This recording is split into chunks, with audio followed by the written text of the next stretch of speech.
In news overseas, Democrats in the U.S. House of Representatives promised swift action Wednesday on the impeachment inquiry into U.S. President Donald Trump.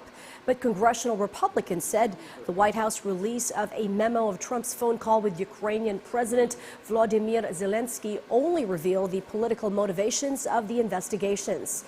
VOA's congressional correspondent Catherine Gibson has more on the next steps in the impeachment inquiry on Capitol Hill. A majority of the House now backs impeachment proceedings against President Donald Trump. This particular incident, I think, takes us to a different level because it's happening in real time. Americans can see exactly what is happening. And it's not just Ukraine, by the way. I mean, I think that people need to understand this is an overall issue of national security with all of the countries that we have relationships with. 6 House committees are at work on investigations. They can send their strongest cases to Judiciary Chairman Jerry Nadler, who can then recommend a full House floor vote on articles of impeachment. Certainly by the end of the year, but the Speaker has said it has to be expeditious. The country wants us to move on this.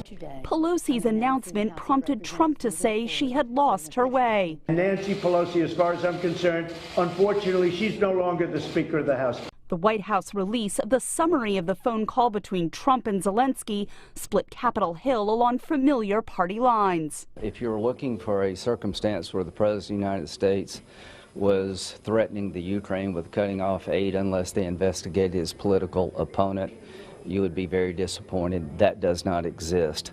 So, from my point of view, to impeach any president over a phone call like this would be insane. But the head of one of the investigating House committees said the intent in the call was clear. What those notes reflect is a classic mafia-like shakedown of a foreign leader. They reflect a Ukrainian president who was desperate for U.S. support, for military support to help that country in a hot war with Putin's Russia. Schiff will chair a hearing Thursday with Acting Director of National Intelligence Joseph McGuire to examine the administration's delay in handing over the whistleblower complaint to Congress.